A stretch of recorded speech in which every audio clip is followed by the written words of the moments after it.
కీర్తన గ్రంథములో చక్కగా ఒక మాట చెప్పాడు. దేవుడు మమ్మల్ని, మా పిల్లలని ఆయన మరిచిపోలేదు. మరిచిపోని దేవుడు, మరవని దేవుడు, విడువని దేవుడు, మేలుల చేత తృప్తిపరిచే దేవుడు. ఆ దేవుని సన్నిధిలో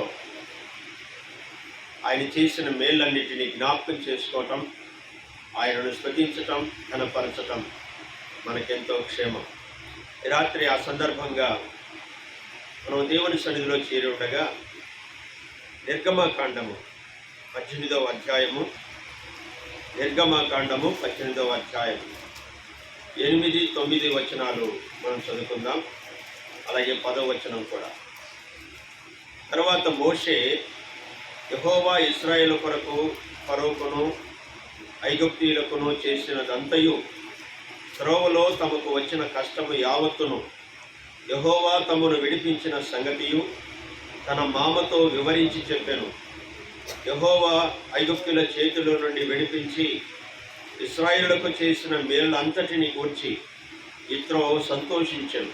మరియు యిత్రో ఐగుప్తుల చేతిలో నుండి, ఫరో చేతిలో నుండి మిమ్మును విడిపించి ఐగుప్తుల చేతి క్రింద నుండి ఈ ప్రజలను విడిపించిన యెహోవా స్తుతింపబడునుగాక.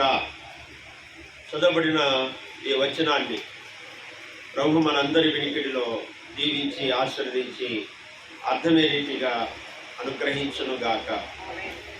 ప్రభునందు ప్రియులారా, ఈ రాత్రి వేళ మనం చదువుకున్న ఈ వచనాలు మనం చదువుతూ ఉన్నప్పుడు మోషే మామ యిత్రో, మిద్యాను యాజకుడు, తన అల్లుడైనటువంటి మోషే తనతో చెప్పిన సంగతులన్నీ విన్నాడు.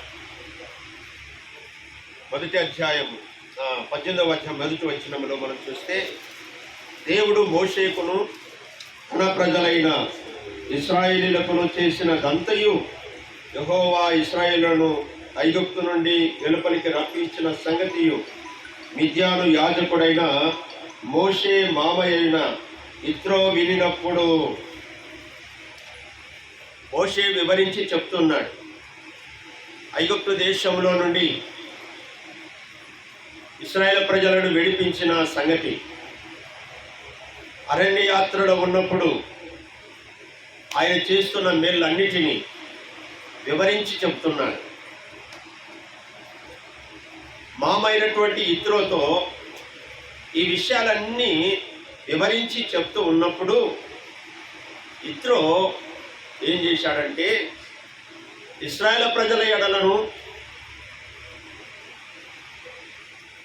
మోషే ఎడలను, అల్లుడైన మోషే ఎడలను, ఇశ్రాయేలు ప్రజలందరి ఎడలను చేసినటువంటి మేళ్ళన్నిటినీ విని సంతోషిస్తూ యెహోవాను స్తుతిస్తూ ఉన్నాడు. సంతోషిస్తున్నాడు, అదే సమయంలో ఆయనను స్తుతిస్తూ ఉన్నాడు. చాలాసార్లు దేవుడు మన జీవితాల్లో చేసిన మేళ్ళన్నిటిని బట్టి సంతోషిస్తాం, కానీ స్తుతించలేం. సంతోషిస్తాం, అంతటితోనే ఆగిపోతాం. దేవుడు మేలు చేశాడు అని అనుకుంటాము, కానీ సంతోషించి ఆనందిస్తామే కానీ దేవుని స్తుతించలేం చాలాసార్లు. వినండి ప్రియులారా, దేవుడు ఇశ్రాయేలీయుల ఏ మేలైతే చేశాడో, ఇవేలా విశ్వాసులమైనటువంటి మనందరి ఎడల అంతకంటే మించిన మేలులు ఆయన చేస్తున్నాడు. దేవుడు మేలులు చేసేవాడు, మేలు చేసే దేవుడు, మేలు చేయక మానని దేవుడు అని 84వ కీర్తన 11వ వచనంలో మనం చూస్తాం. చూడండి, 84వ కీర్తన 11వ వచనం, 84వ కీర్తన 11వ వచనం. యథార్థవంతులకు ఏ మేలు చేయటం మానని దేవుడని అక్కడ మనం చూస్తాం. దేవుడైన యెహోవా సూర్యుడును కేడమునై ఉన్నాడు. యెహోవా కృపయు ఘనత అనుగ్రహించును. యథార్థంగా ప్రవర్తించు వారికి ఏ మేలును చేయక మానడు. మేలు చేయక మానని దేవుడు. ఆయన మానేసేవాడు కాదు. ఒకవేళ దేవుడు మేలు చేయడం మానేస్తే మన సంగతి ఇంతే. ఇంకా దేవుడు మేలు చేయక మాననివాడు. మానని మేలులు చేస్తున్నాడు. ఆదికాండం 24వ అధ్యాయంలో అబ్రహాము దాసుడు ఎలియాజరు దేవుని సన్నిధిలో మోకరించి దేవుని స్తుతిస్తూ ఆయన పలికిన ఒక చక్కని మాట. 24వ అధ్యాయం, ఆదికాండం 24వ అధ్యాయము, ఆదికాండము 24వ అధ్యాయంలో గమనిస్తాము. అతడు తల వంచి దేవుని సన్నిధిలో దేవుని స్తుతిస్తూ ఈ మాట చెప్తా ఉన్నాడు. అది ఆ మాట కావాలా? ఇది 27వ వచనం లేదంటే 26వ వచనం చదవండి. ఆ మనుషుడు తన తల వంచి యెహోవాకు మొక్కి అబ్రహామును నా యజమానుని దేవుడైన యెహోవా స్తుతింపబడును గాక. ఆయన నా యజమానునికి తన కృపను తన సత్యమును చూపుట మానలేదు. తన కృపను తన సత్యమును చూపుట మానలేదు. మానని దేవుడు, మేలు చేయుట మానని దేవుడు, కృప చూపుట మానని దేవుడు, సత్యమును కనపరుచుట మానని దేవుడు. ఆయన మానేసేవాడు కాదు. మనమే చాలాసార్లు మానేస్తాం. చేసిన మేళ్లను మరిచిపోయి స్తుతించడం మానేస్తాం, ఆరాధించడం మానేస్తాం. కాస్త కష్టము రాగానే, కాస్త ఇబ్బందులు కలగగానే, శోధనలు రాగానే వాటన్నిటిని తట్టుకోలేక, వాటన్నిటిని భరించలేక చాలాసార్లు విరక్తి కలిగి విసుగు వచ్చి ప్రార్థించడమే మానేస్తాం. కానీ దేవుడు మాత్రము మానేసేవాడు కాదు. ఆయన మానని దేవుడు, మేలు చేయుట మానని దేవుడు, కృప చూపుట మానని దేవుడు. ఎన్నో మేలు చేస్తున్నాడు, ఎన్నో మేలు చేస్తున్నాడు. ఊహింపలేని, ఇందాకనే ప్రియులు దశైన గారు మొదటగా ఒక చక్కటి పాట పాడారు. ఊహింపలేని మేలులతో తృప్తిపరచువాడు. ఊహించలేం, ఆయన మేలును ఊహించలేం. ఆయన చేసిన మేలులు ఆశ్చర్యములు, అద్భుతములు.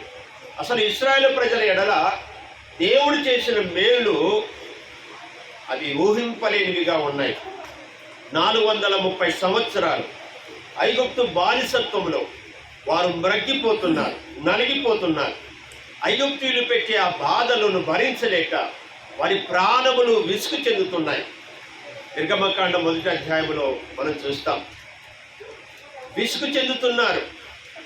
ఐగుప్తీయులు వారి ఎడల పెట్టే ఆ బాధలు, వారి ఎడల పెట్టే హింసలు, వాటన్నిటిని భరించలేక వారి ప్రాణములు విసిగిపోతున్నాయి, కల్లడిల్లిపోతున్నారు. వారు దేవుని సన్నిధిలో మొరపెడతా ఉన్నారు. దేవుడు వారి మొరను విన్నాడు. వారిని విడిపించుటకై మోషేను పంపాడు. మోషే ద్వారా తన బాహుబలాన్ని దేవుడు వెల్లడి చేశాడు. తన ఆశ్చర్య కార్యాలను వెల్లడి చేశాడు. 430 సంవత్సరాలుగా మ్రగ్గిపోతున్న ఇశ్రాయేలు ప్రజలను విడిపించాడు. వాగ్దానము చేయబడిన కనాను దేశానికి నడిపిస్తున్నాడు. మధ్యలో ఎన్నో సమస్యలు వచ్చాయి.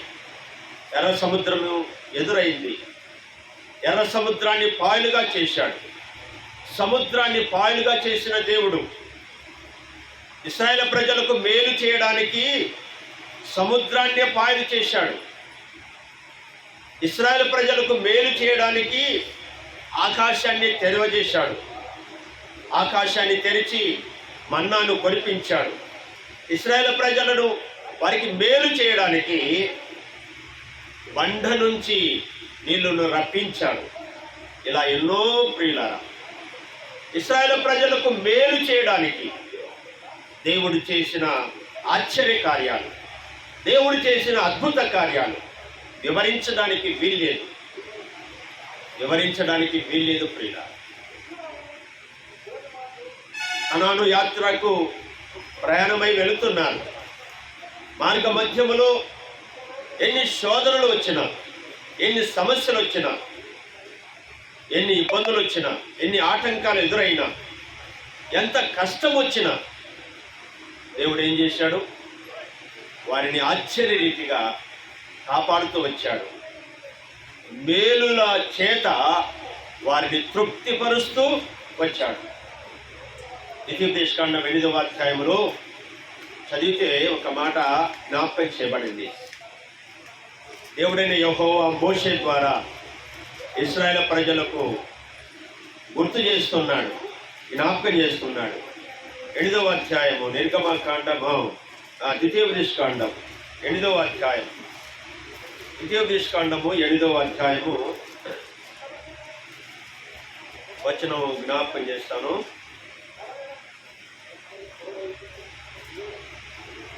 10వ వచనం. నీవు తిని తృప్తి పొంది నీ దేవుడైన యెహోవా నీకిచ్చిన మంచి దేశమును బట్టి ఆయనను స్తుతింపవలెను అన్నాడు. దేవుడు నీకిచ్చిన మంచి దేశమును బట్టి దేవుడు తన ప్రజలకు మంచి వాటిని ఇస్తాడు, శ్రేష్టమైన వాటిని ఇస్తాడు. మంచి వాటిని ఇచ్చి మంచి శ్రేష్టమైన గోధుమల చేత మిమ్మల్ని తృప్తిపరుస్తానన్నాడు. ఆ రీతిగానే తృప్తిపరిచాడు. మేలు చేసి తృప్తిపరుస్తానన్నాడు. ఆ రీతిగానే తృప్తిపరిచాడు. ఆ రీతిగానే వారు తృప్తి చెందారు. తృప్తి చెందిన తర్వాత వారు చాలాసార్లు మర్చిపోయారు. మానవుని తత్వం మర్చిపోయే తత్వం కదా. చాలాసార్లు మర్చిపోతాం. మేలైతే మర్చిపోతాం, కానీ కీడైతే మనసులో ఉంచుకుంటాం. చావుకు వెళ్ళే పరిస్థితి వచ్చిన, మరణ పడకలో మంచములో ఉన్నా ఏమంటాడు తెలుసా? కీడు చేసిన వ్యక్తి దగ్గరికి వచ్చాడు అనుకో, అన్నా ఆ రోజు నీవు నాకు చేసిన కీడు ఇప్పటికీ నేను మరిచిపోలేను అంటాడు.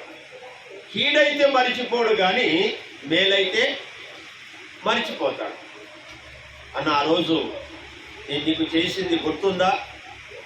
గుర్తు లేదు బ్రదర్ అంటాడు. మేలైతే మరిచిపోతాడు. ఇది సహజం, ఇది మానవుని తత్వం, ఇది మానవుని నైజం. మరిచిపోయే గుణం మానవుడు కలిగి ఉన్నాడు. మేళ్లను మరిచిపోయేవాడు కీడును మాత్రం మనసులో ఉంచుకుంటాడు. ఇశ్రాయేలు ప్రజలు అలాగే మరిచిపోయారు ఎన్నోసార్లు. అంటాడు, దేవుడు మీకు ఇచ్చిన శ్రేష్టమైన వాటిని ఇచ్చి మీ ప్రాణములను తృప్తిపరిచిన తర్వాత మీరు మరిచిపోవద్దు. కడుపార తిని తృప్తి పొంది ఈ సామర్థ్యం, ఈ భాగ్యం ఇదంతా మాదే, మా శక్తి, మా బలం అని అనుకొని మరిచిపోతారేమో జాగ్రత్త అంటాడు కదా. ద్వితీయోపదేశకాండం 8వ అధ్యాయము చూడండి.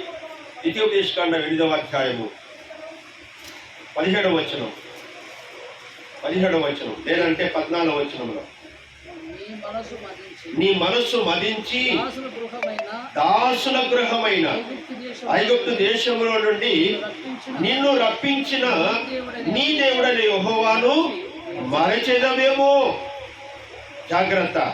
అంటూ 17వ వచనంలో అయితే మీరు అయితే మీరు మీరు మా మా సామర్థ్యం సామర్థ్యము మా బాహుబలము ఇంత భాగ్యము మాకు కలగజేసనని అనుకుందరేమో కాగా నీ దేవుడని యెహోవాను జ్ఞాపకము చేసుకొనవలెను. ఎలయనగా తాను నీ పితరులతో ప్రమాణము చేసినట్లు తన నిబంధనను నేటి వలె స్థాపింపవలనని మీరు భాగ్యము సంపాదించుకున్నటకై మీకు సామర్థ్యము కలగచేవాడు ఆయనే. విన్నారా? మీకు భాగ్యము సంపాదించుటకై సామర్థ్యము కలగచేవాడు ఆయనే. కడుపార తిని మనసారా మదించి మనసులో దేవుడు చేసిన మేళ్లను మరిచిపోతారేమో. జాగ్రత్త.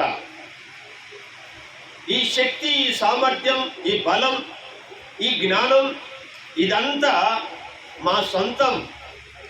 మా శక్తి సామర్థ్యాన్ని బట్టి, మా జ్ఞానాన్ని బట్టి, మా బలాన్ని బట్టి అని మీరు ఉప్పొంగుతారేమో. జాగ్రత్త అన్నాడు. చాలాసార్లు మనం కూడా దేవుడు మనకిచ్చిన జ్ఞానాన్ని బట్టి, మనకిచ్చిన శక్తి సామర్థ్యాన్ని బట్టి ఉప్పొంగుతూ ఉంటాం. ఇది నా బలం, ఇది నా జ్ఞానం, ఇది నా శక్తి, ఇది నా సామర్థ్యం అని చాలాసార్లు మనం కూడా ఉప్పొంగుతూ ఉంటాం. అలాగే ఒక వ్యక్తి ఉప్పొంగాడు.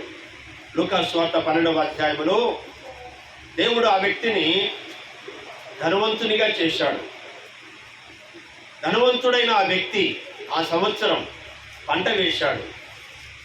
మంచి రాబడి వచ్చింది. మంచి రాబడి రాగానే తన సంపదను చూసి, తన రాబడిని చూసి ఇలాగంటున్నాడు. చూడండి, లూకా సువార్త 12వ అధ్యాయంలో చదువుతారా? లూకా సువార్త నా ప్రాణముతో వచనం చెప్పన్నా. 19వ వచనం, 12వ అధ్యాయము 19వ వచనం. నా ప్రాణముతో ప్రాణమా అనేక సంవత్సరములకు విస్తారమైన ఆస్తి సమకూర్చబడి ఉన్నది. సుఖించుము, తినుము, త్రాగుము, సంతోషించుమని చెప్పుకొందుననుకొనిను అన్నాడు. ఇక్కడ ఏమన్నాడు? నా ప్రాణం అంటున్నాడు. పై వచనములో నా కొట్లు అన్నాడు. నా కొట్లు విప్పి ఆ పై వచనములో నా ఆస్తి అన్నాడు. నా ఆస్తిని సమకూర్చుకుందును, నా ఆస్తిని, నా కొట్లు, నా ప్రాణం అంటున్నాడు. నిజంగా తనలో ఉన్న ప్రాణం తనదేనా? తాను సమకూర్చిన పంట తనదేనా? దేవుడిచ్చినది కాదా? దేవుడు ధాన్యములకు ఆజ్ఞ ఇవ్వకపోతే, మొక్కలకు ఆజ్ఞ ఇవ్వకపోతే ఆ మొక్కలు ఫలిస్తాయా? ఆ మొక్కలు సమృద్ధైన పంటనిస్తాయా? ఆ ధాన్యము అది మొలకెత్తకపోతే, అది సరైన పంట రాకపోతే నిజంగా సమకూర్చుకోగలడా? తన చేతనవుతుందా? మొక్కలకు ఆజ్ఞాపించేవాడు ఎవరు? ధాన్యములకు ఆజ్ఞాపించేవాడు ఎవరు? అసలు ఆ మొక్క ఫలించాలంటే, అది ఫలము రావాలంటే, అది ఎదిగి ఫలము రావాలంటే వర్షము రావాలి కదా, నీరు కావాలి కదా. వర్షాన్ని రప్పించేది ఎవరు? ఆకాశము నుంచి వర్షాన్ని కురిపించేది ఎవరు? ఆలోచన చేయండి. కానీ ఈ వ్యక్తి అంటున్నాడు, నా ఆస్తి అంటున్నాడు, నా కొట్లు అంటున్నాడు, నా ప్రాణం అంటున్నాడు. తనలో ఉన్న ప్రాణం ఎవరిచ్చింది? దేవుడిచ్చిందే కదా. ఆయుష్, ఆరోగ్యం, ప్రాణం ఇదంతా కూడా దేవుని అధీనం, దేవుడిచ్చినదే. కానీ ఈ వ్యక్తి నా బలం అన్నట్టుగా అంటున్నాడు, నా శక్తి అన్నట్టుగా అంటున్నాడు, నా జ్ఞానం అన్నట్టుగా అంటున్నాడు. ఈ పంట ఇది నా శక్తి సామర్థ్యం అన్నట్టుగా ఊహించుకొని నా పంటను సమకూర్చుకుందును, నా కొట్లు కట్టించుకుందును, నా ప్రాణముతో సుఖించుము, తినుము, త్రాగుము అని అనుకుందును అని అంటున్నాడు. ఆ లోపే దేవుడు అన్నాడు, వెర్రివాడా, ఈ రాత్రి నాది నాది అంటున్నావు కదా, నా ప్రాణం, నా కొట్లు, నా ఆస్తి నాది నాది అంటున్నావు కదా, నా పంట అంటున్నావు కదా, ఈ రాత్రి వీటన్నిటినీ నీ యొద్ద నుండి తీసివేస్తాను. ఏమవుతావో తెలుసా? ఈ రాత్రే నీ ప్రాణమును నేను అడుగుచున్నాను అన్నాడు. చాలాసార్లు నాది నాదని విర్రవీగుతూ ఉంటాం, అతిశయపడుతూ ఉంటాం. మనము ఏది కలిగి ఉన్నా అది దేవుడు మనకిచ్చినది, అది దేవుడి నుంచి పొందుకున్నది అని మర్చిపోతాం. దావీదు అన్నాడు కదా, దేవా నీవు నాకు ఇచ్చిన దాంట్లో నుంచే కదా నేను నీకు ఇచ్చుచున్నాను అన్నాడు. నా కష్టార్జితములో నుంచే నేను నీకు ఇచ్చుచున్నాను. నీవు నాకు ఇచ్చావు, ఈ సంపదనిచ్చావు, నువ్వు నాకు ఇచ్చావు, ఈ రాజ్యాన్ని ఇచ్చావు, ఈ కిరీటాన్ని ఇచ్చావు, ఈ సింహాసనాన్ని ఇచ్చావు, ఈ ప్రజలను ఇచ్చావు. ఇది నీవిచ్చిందే దేవా. నాలో ఉన్న ప్రాణం కూడా నీవిచ్చిందే, నీవిచ్చిందే. ఈ పిల్లలు, ఈ కుటుంబం, యేసేపు అన్నాడు, యాకోబు కుమారుడైన యేసేపు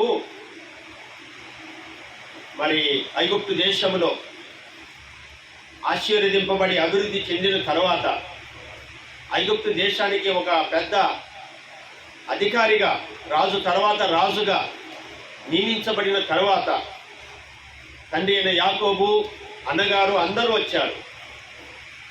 వృద్ధాప్యంలో ఉన్నటువంటి యాకోబుతో మాట్లాడుతున్నాడు. యాకోబు అన్నాడు, యేసేపు పిల్లలను తన ఎదురుకి తీసుకొని వచ్చాడు, యాకోబు దగ్గరికి తెచ్చాడు.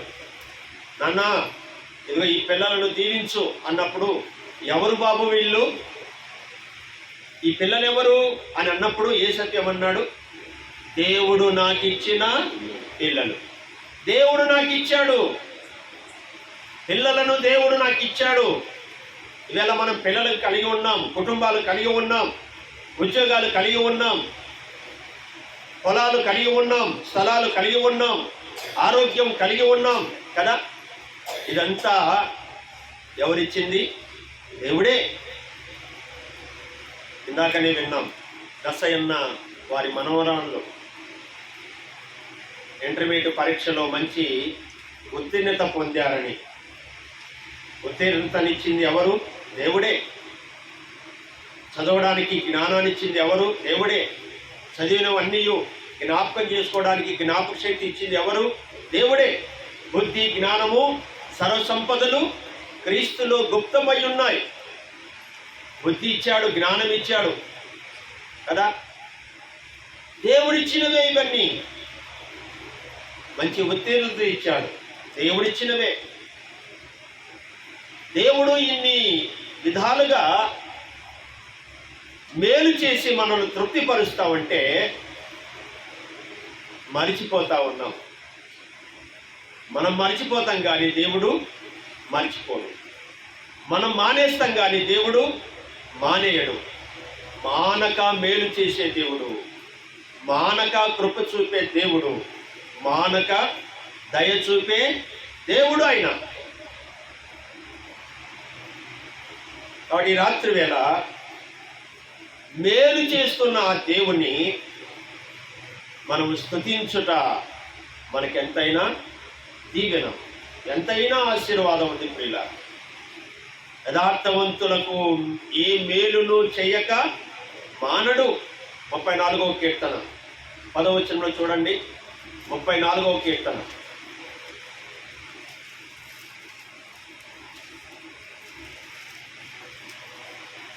యెహోవా యందు భయభక్తులు గల వారి ఎడల ఏ మేలు చేయక ఆయన మానవుడు అనే మాట అక్కడ కూడా మనం చూస్తాం. 34వ కీర్తన. సింహ పిల్లలు లేమి గలవై ఆకలి కొనును, యెహోవాను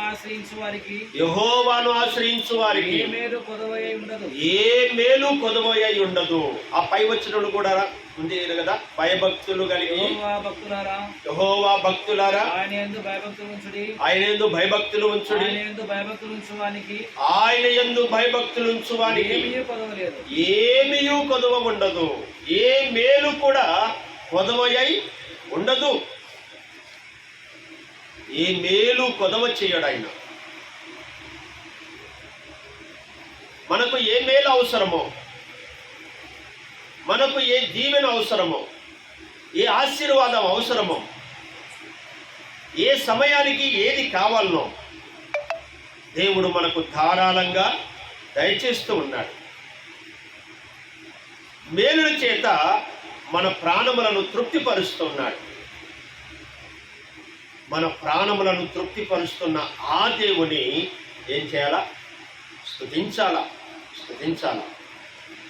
మేలు నొందుచు బ్రతకగోరువాడు ఎవడైనా ఉన్నాడా? కింద వచ్చినప్పుడు చూడండి, 34వ కీర్తన ఇందాక చదివారు కదా, సింహపిల్లలు లేమి గలవై ఆకలి కొనును, యెహోవాను ఆశ్రయించు వారికి ఏ మేలు కొదువయ్యి ఉండదు. అడవిలో సింహం, అడవికి రాజు, ఒకానొక సమయమున అదైనా ఆకలి కొంటాదేమో కానీ ఆయనను ఆశ్రయించిన వారు ఏ మేలు వారికి కొదవయ్యి ఉండదు. అందుకే కింది వచ్చినప్పుడు ఏమంటాడు? మేలు నొందుచు అనేక దినములు బ్రతకగోరువాడు ఎవడైనా ఉన్నాడా? నా ఎదుకు రండి. భయభక్తులు కలిగి బ్రతకడం ఏమిటో నేను నీకు నేర్పిస్తానన్నాడు దేవుడు.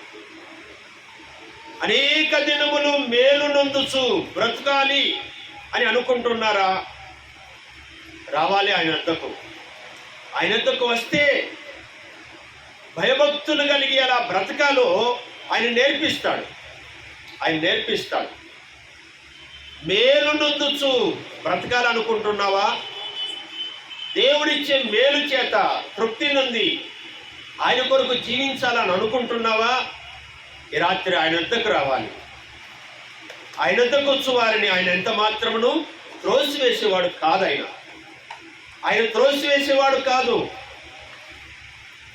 ఏ స్థితిలో ఉన్నావో, ఏ ఇబ్బందిలో ఉన్నావో, ఏ కష్టంలో ఉన్నావో, ఏ బాధలో ఉన్నావో వాటన్నిటినీ తొలగించి, వాటన్నిటిలో నుంచి విడిపించి, ఏ శాపగ్రస్తమైన జీవితంలో జీవిస్తున్నావో, ఏ పాపపు ఊబిలో చిక్కుకొని పోయావో దేవుడు విడిపించి మేలు చేసి నీ ప్రాణమును తృప్తిపరుస్తాడు. బాగుగా బ్రతకాలని నీ మేలును కోరి, నీ బ్రతుకు తెరువును కోరి దేవుడి రాత్రి పిలుస్తూ ఉన్నాడు. బ్రతకగోరువాడు ఎవడైనా ఉన్నాడా? మేలు నొందుచు బ్రతకాలని అనుకుంటున్నావా? తృప్తి చెంది ఆయన కొరకు జీవించాలని అనుకుంటున్నావా? ఈ రాత్రి ఆయన యొద్దకు రావాలి. మేలు చేసే దేవుడు. సామెతల గ్రంథం 27వ అధ్యాయము 4వ వచనములు కదా, మేలును కోరి స్నేహితుడు ఏం చేస్తాడంట?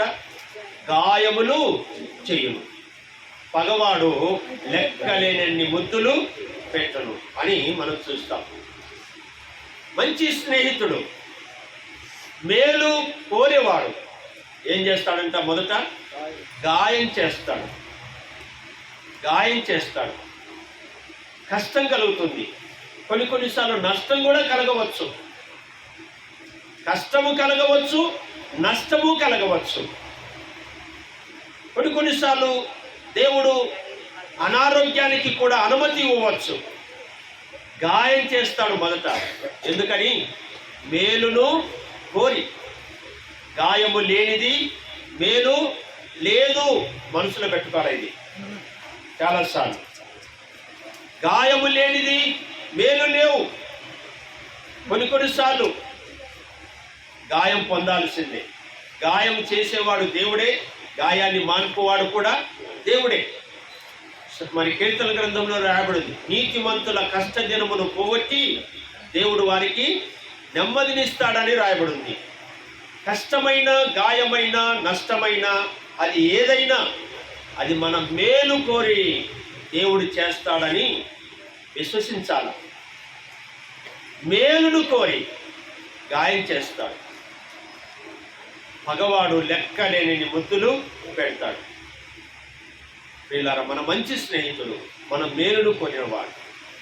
కొన్నిసార్లు కష్టాలు గుండా వెళుతూ ఉండవచ్చు, కొన్నిసార్లు గాయాలు అవుతూ ఉండవచ్చు, కొన్నిసార్లు నష్టాలు కూడా కలుగుతూ ఉండవచ్చు. అయినా కూడా అందులో దేవుడు ఏదో ఒక గొప్ప మేలు సిద్ధం చేశాడని నమ్మాలి. రాజు మంత్రి ఇద్దరు ఒకసారి చాలాసార్లు వింటారు మీరు కూడా. రాజు మంత్రి ఇద్దరు అడవికి వెళ్ళారు. పూర్వకాలంలో రాజులు వేటాడడం వారికి ఒక అలవాటు, అది ఒక వాడుక. వేటాడుటకై అడవికి వెళ్ళారంట. అడవిలో వేటాడుతూ ఉన్నారు.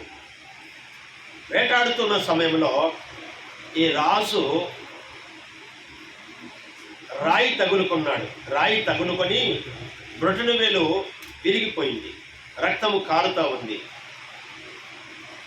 అప్పుడు రాజు అన్నాడంట మంత్రితో, మంత్రి ఎందుకు ఇలా జరిగింది, ఎందుకు ఇలా జరిగింది, ఏమిటి?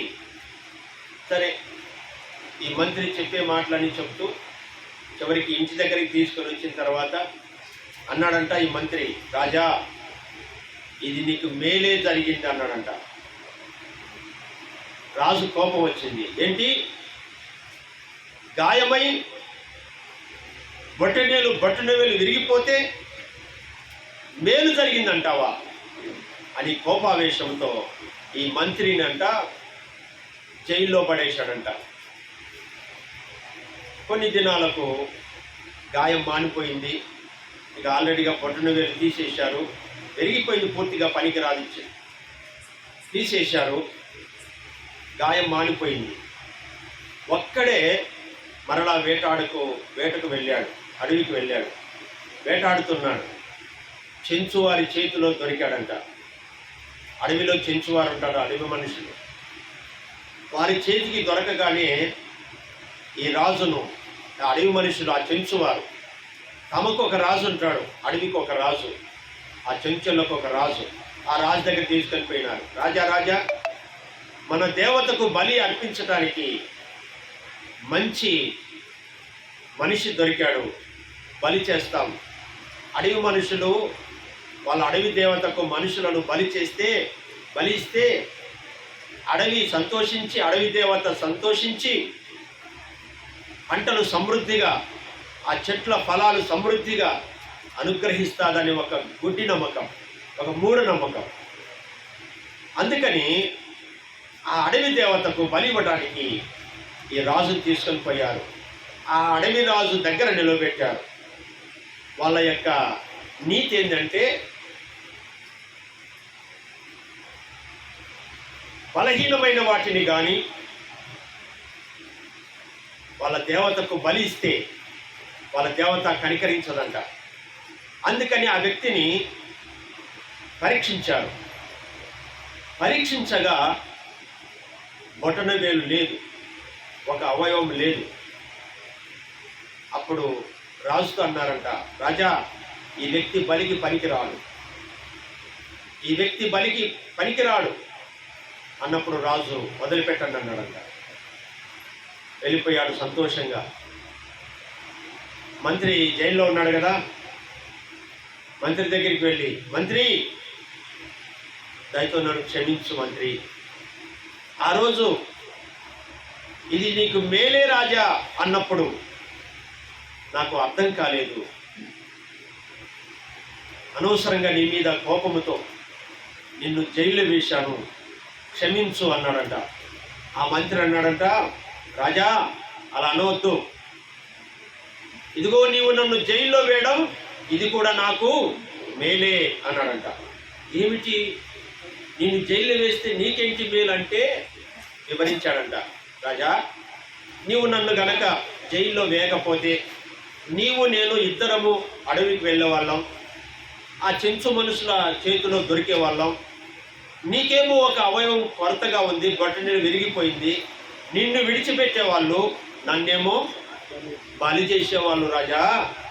కాబట్టి నీవు నన్ను జైల్లో వేయడం నాకు మేలే జరిగింది అన్నాడంట. కొన్నిసార్లు గాయాలు మనకు మేలవుతాయి, కష్టాలు మనకు మేలవుతాయి, నష్టము కూడా కొన్నిసార్లు మేలు కోసమే చేస్తాడు దేవుడు. ఏది చేసినా దేవుడు మన మేలు కోరే చేస్తాడు. మేలు చేసే దేవుడు. కీడు చేతగాని దేవుడు అన్నాడు.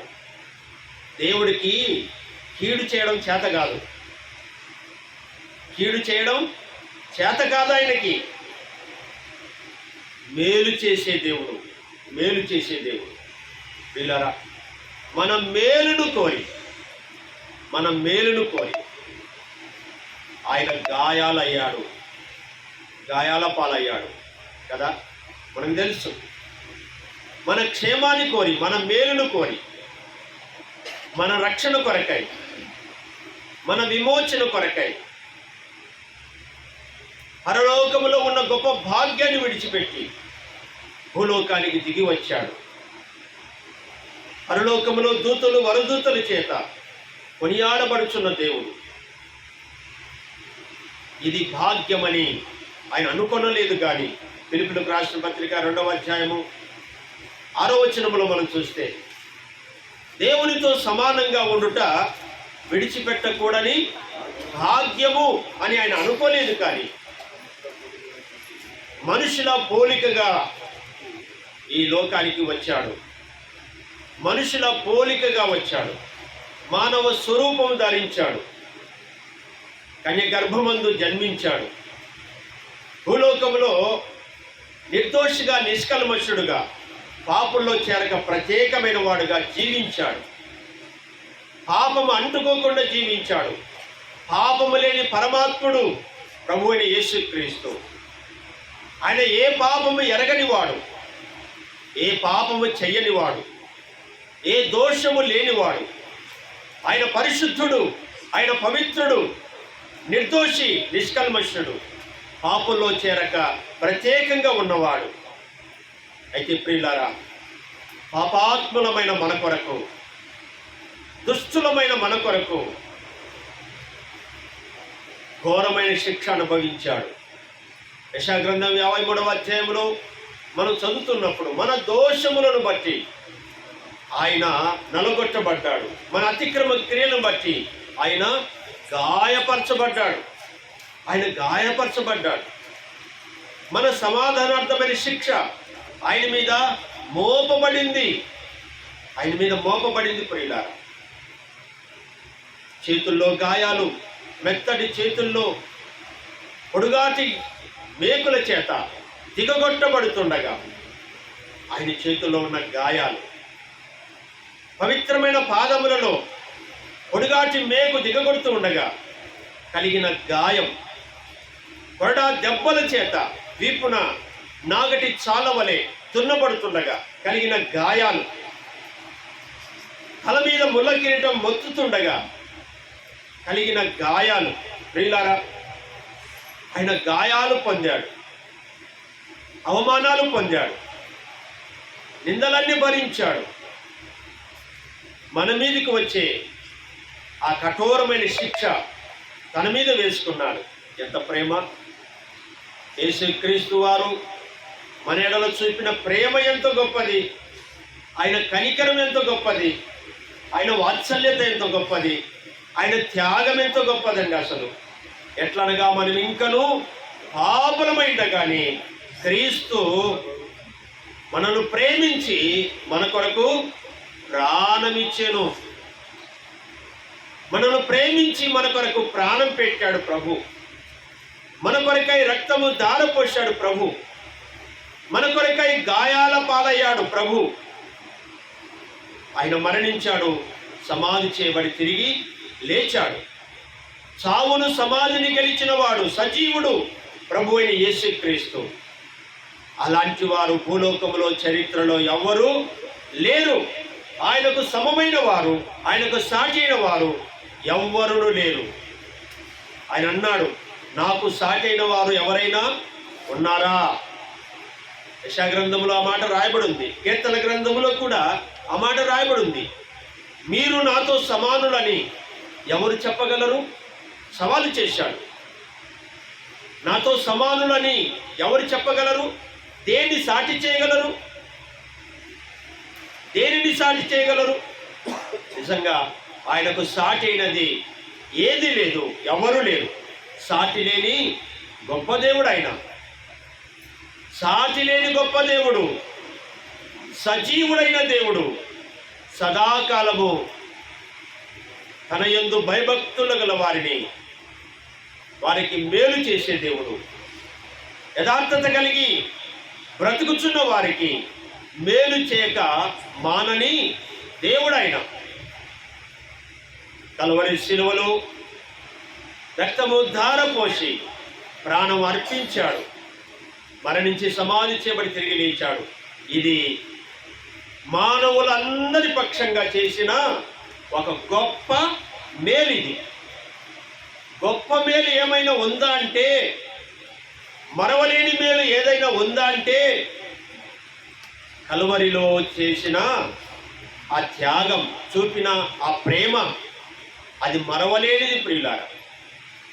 మరువలేను మరువలేను మరువలేనయ్యా,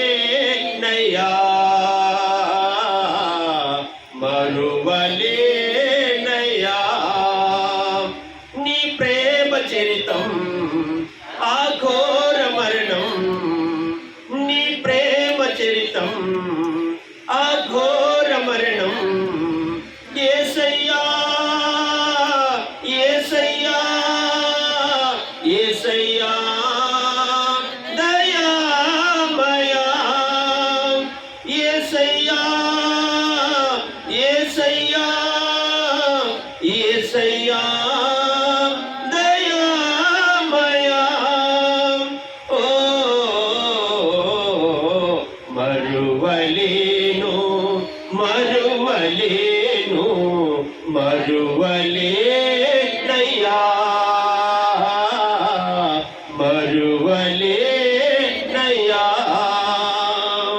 బలి పశువుగా నా పాపము కొరకై బలి అయిపోతివా,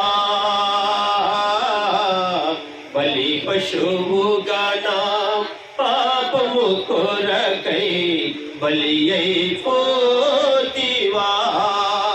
నోరు తెరువక భారము మోసితివా, నోరు తెరువక భారము మోసితివా.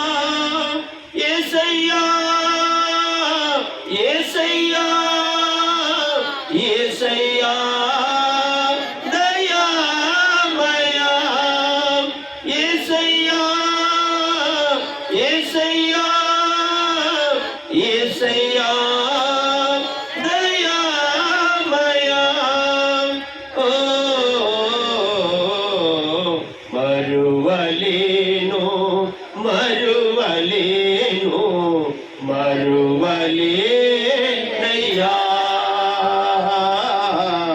మరువలేనయ్యా. నిజంగా కలువరిలో ఆయన చూపిన ప్రేమ, ఆయన చేసిన త్యాగం గుర్తు చేసుకుంటే మరవలేము ప్రియులారా. మన ఎడల చూపిన ప్రేమ మరవలేం, మన ఎడల చూపిన కృప మరవలేం, మన ఎడల చేస్తున్న మేలులు మరవలేం. మానక చేస్తున్న మేలులు, మానక చూపుతున్న కృప, మానక చూపుతున్న ప్రేమ. యెషయా గ్రంథం 30వ అధ్యాయం కట్టు కదా, శాశ్వతమైన ప్రేమతో నిన్ను ప్రేమించుచున్నాను, విడువక నీ ఎడల కృప చూపుచు ఉన్నాను అన్నాడు. శాశ్వతమైన ప్రేమ, విడువని ప్రేమ, ఎడబాయని ప్రేమ మన ఎడల చూపుతూ ఉన్నాడు ప్రియుల. ఆ ప్రేమను ఎలా మరవగలం? ఆయన త్యాగాన్ని ఎలా మరువగలం? ఆయన చేసిన మేలును ఎలా మరువగలం? అందుకే దావీదు అన్నాడు 103వ కీర్తనలో ఏమన్నాడు? నా ప్రాణమా యెహోవాను సనుతించుము, ఆయన చేసిన ఉపకారములలో దేనిని మరువకుము. దోషములను క్షమించిన వాడాయన, సంకటములను కుదిర్చిన వాడాయన, సమాధిలో నుండి ప్రాణమును విమోచించిన వాడాయన, మేలు చేతి ప్రాణమును తృప్తిపరిచిన వాడాయన. 5-6 వచనాల్లో ఆ మాట మనం చూస్తాం. మేలు చేత ఆయన మన ప్రాణములను తృప్తిపరిచిన వాడు. మరవలేను అన్నాడు దావీదు. సమూయేలు 2వ గ్రంథం 8వ అధ్యాయము అనుకుంటా 19వ వచనం నుంచి మనం చూస్తే 18వ వచనం నుంచి రాజైన దావీదు లోపల ప్రవేశించి అనే మాట మనం చూస్తాం. చూడన్నా, సమూయేలు 2వ గ్రంథం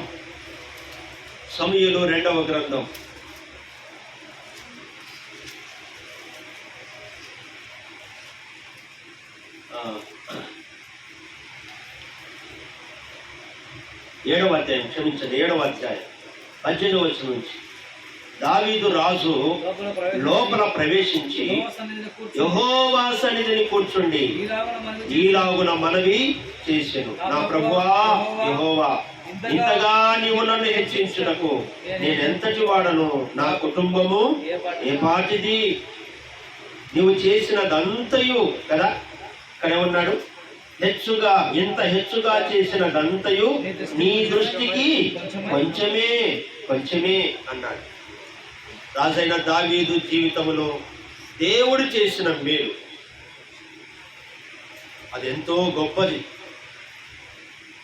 తాను తన గదిలోనికి వెళ్ళినప్పుడల్లా, దావీదు రాజు లోపల ప్రవేశించి, అంటే తన ప్రత్యేకమైన గది ఉంటుంది, ప్రత్యేకమైన గదిలోనికి వెళ్ళినప్పుడల్లా ఆ గదిలో అడుగు పెట్టగానే ఒక మూలన గొర్రెల వెంట వెళుతున్నప్పుడు వేసుకున్న చెప్పులు ఉంటాయంట, గొర్రెల వెంట వెళుతున్నప్పుడు వేసుకున్న ఆ కంబలి ఉంటుందంట, గొర్రెల వెంట వెళుతున్నప్పుడు తీసుకున్న కర్ర, చేతిలో ఉన్న కర్ర, ఈ 3 వస్తువులు మూలన ఉంటాయంట. వాటిని చూచినప్పుడల్లా దేవుడు తన ఎడలా చేసినదంతయు జ్ఞాపకం చేసుకుంటాడంట. దేవా, ఇంత హెచ్చుగా చేశావా? ఎక్కడో అడవుల వెంట గొర్రెల దొడ్డిలో ఉన్న నన్ను జ్ఞాపకం చేసుకున్నావా? దీనుడనైన నన్ను, దరిద్రుడనైన నన్ను జ్ఞాపకం చేసుకున్నావా? ఎన్నికలేని నన్ను జ్ఞాపకం చేసుకున్నావా? ఆ 3 వస్తువులను చూచినప్పుడల్లా తన హృదయం పులకరించిపోతుంది. తన మనస్సులో దేవుడు చేసిన మేళ్ళన్నీ ఉప్పొంగుతూ ఉంటాయి, అవి జ్ఞాపకానికి వస్తూ ఉంటాయంట. వాస్తవంగా దీన స్థితిలో నుండి, దరిద్రత స్థితిలో నుండి దేవుడు హెచ్చించినప్పుడు మునుపటి వాటిని మనం గుర్తు చేసుకోం. ఉదాహరణకి దావీదు జీవితంలోని ఆ గొర్రెల వెంట వెళుతున్నప్పుడు ఆ వేసుకున్న చెప్పులు, ఇప్పుడు సింహాసనం మీద ఉన్నప్పుడు వేసుకున్న చెప్పులు ఆలోచన చేస్తే దావీదు ఏం చేయాలా? ఇక వద్దు, ఇవి దూరంగా పడేయండి అని పడేస్తాం. సహజంగా మనమే ఉన్నాం కదా, చెప్పులు తెగిపోయి అనుకోండి, పాతవైనాయి అనుకోండి, తెగిపోకుండా ఒకవేళ పాతవిగా ఉన్నాయనుకోండి, పాతదైన ఆ చెప్పులను ఏం చేస్తాం? పడేస్తాం. క్రొత్త చెప్పులు వేసుకోవడానికి, ఇంట్లో ఉంచుకోవడానికి ఇష్టపడతాం. దావీదు తన జీవితంలో ఆ అడవుల వెంట వెళుతున్నప్పుడు, ఆ గొర్రెలను మేపుతున్నప్పుడు దేవుడు చేసిన ఆ మేళ్ళన్నిటినీ గుర్తు చేసుకోవడానికి తాను వాడిన చెప్పులు, ఆ కంబలి, ఆ కర్ర, అది ఒక మూలన అవి సిద్ధం చేయబడి ఉంటాయి.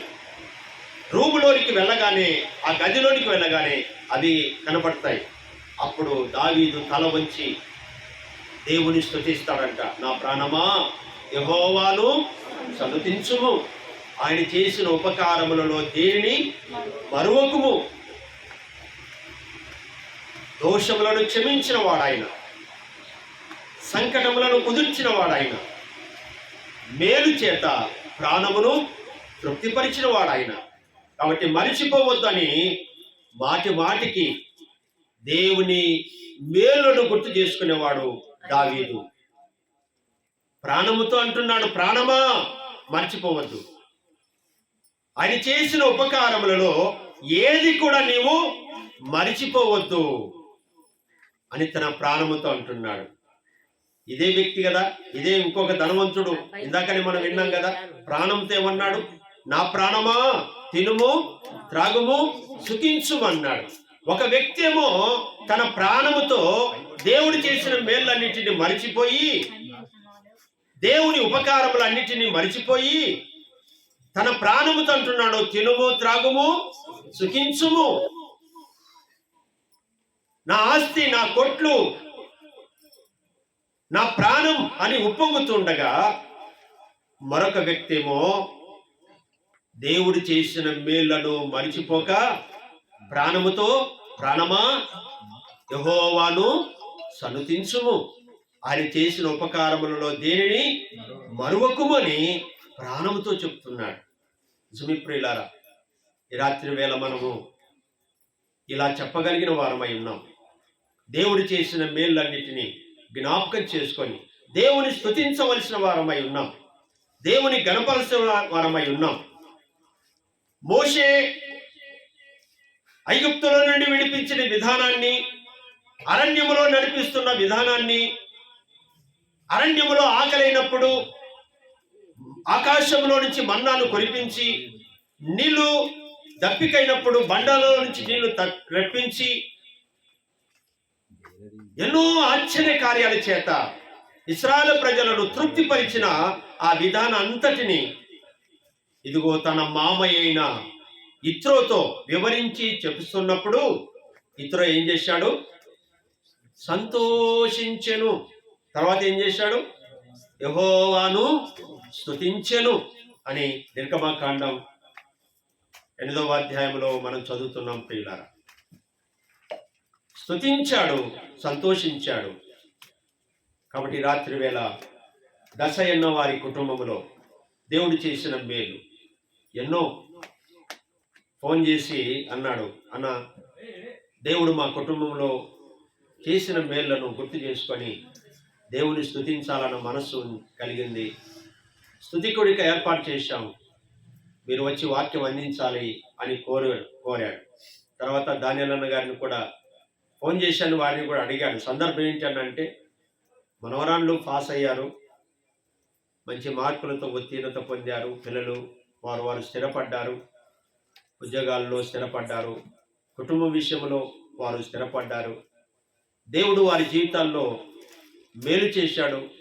ఆ మేలన్నిటినీ వారు తలపోసుకొని కూడిక ఏర్పాటు చేశారు అన్నప్పుడు సరే మంచిదని చెప్పండి ప్రార్థన చేసి ఏ వాక్యం అందించాలా అని దేవుని సన్నిధిలో అడిగి ధ్యానం చేసి ఈ రాత్రి దేవుడు నాకు అందించిన ఈ వర్తమానాన్ని మీ ఎదుట ఉంచుతున్నాను. దశైన వారి కుటుంబంలోనే కాదు, నేడు మనందరి కుటుంబాల్లో, మనందరి జీవితాల్లో ఆయన చేసిన మేలు అన్నిటిని బట్టి సంతోషిస్తూ ఆయన సన్నిధిలో స్తుతించుట, ఆరాధించుట, అది మనకెంతో దీవెన, మనకెంతో ఆశీర్వాదం. దేవుడు మన ఎడలా చేస్తున్న మేలులు, మానక చేస్తున్న మేలులు, గుర్తుపెట్టుకోండి. మానక చేస్తున్న మేలులు, మానక చూపుతున్న కృప, మానక చూపుతున్న దయ, మానక చూపుతున్న ప్రేమ జ్ఞాపకం చేసుకుందాం. ఆయన మన నిమిత్తమై తన ప్రాణమును పెట్టెను. ఇందువలన దేవుడు మనను ప్రేమిస్తున్నాడని మనకు తెలిసిపోతుంది అన్నాడు భక్తుడైన యోహాను 3వ అధ్యాయంలో, మొదటి పత్రికలో 3వ అధ్యాయం 16వ వచనంలో, ఆయన మన నిమిత్తము తన ప్రాణమును పెట్టెను. ఇందువలన మన ఎడల దేవుని ప్రేమ ఏమిటో మనకు అర్థమవుతుంది అన్నాడు. అవును ప్రియులారా, దేవుని ప్రేమ ఎట్టిదో జ్ఞాపకం చేసుకోండి అన్నాడు ప్రారంభ వచనంలో. దేవుడు మన ఎడల చూపిన ప్రేమ ఎట్టిదో జ్ఞాపకం చేసుకోండి. ఆయన మన ఎడల చేస్తున్న మేలులు ఎట్టివో జ్ఞాపకం చేసుకోండి. ఆయన మన ఎడల చూపుతున్న దయ, కృప ఎట్టిదో జ్ఞాపకం చేసుకోండి. జ్ఞాపకం చేసుకొని మనసారా హృదయమారా మన జీవితకాలం అంతయు మన బ్రతుకు దినములు అన్నిటిలో కూడా ఆయనను స్తుతిస్తూ గణపరుస్తూ ఈ రీతిగా ముందుకు సాగడానికి తన కృపను దేవుడు సమృద్ధిగా దయచేయునుగాక. ప్రభు ఈ మాటలు మన వినికిడిలో దీవించునుగాక.